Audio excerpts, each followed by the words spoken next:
The city of Janina in Darfur, Sudan has been here before.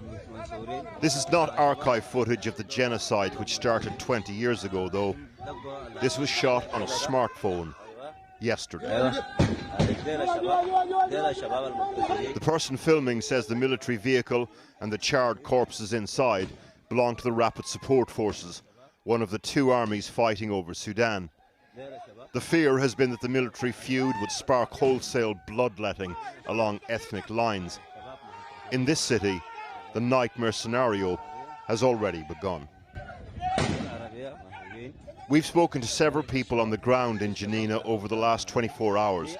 They told us that yesterday alone, over 100 people were killed across at least 6 locations in the city.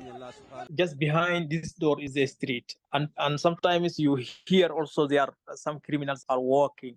Everywhere is looting is there, and you can be shot dead if you resist to give anything.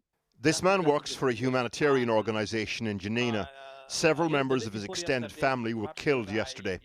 He's afraid to leave his home and has asked us not to show his face. I lost actually some of my relatives and also some of my neighbors. I have my cousin injured, and also my sister's son also being killed. There's already a troubling pattern to the killings in Janina. RSF and Arab militia target displaced ethnic African Sudanese who've been congregating in various places inside the city.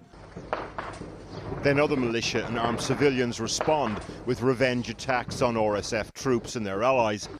Into the mix, a criminal element, and the cycle of ethnic violence gathers momentum. El Janina is the capital of the Sudanese state of West Darfur. It has about the same size population as a city like Blackpool in Britain. The RFS and Arab militia have been targeting temporary shelters where internally displaced people have been gathering. So, for example, the video from earlier was filmed on a street called Jamarak Belnos. Just down the road, the Imam El Kazim school, which was being used as a shelter for the displaced. This is what that school looks like now. We are still trying to ascertain how many people were killed here.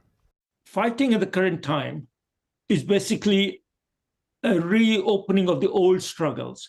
A former UN coordinator in Sudan working in Darfur at the height of the genocide 20 years ago told us he's bracing for the possibility of history repeating itself. The combatants on the ground, they're so experienced in making chaos and mayhem that they are playing on the old ethnic fears and using that as a tactic in the renewed violence that we are now beginning to see with greater intensity in El Janina.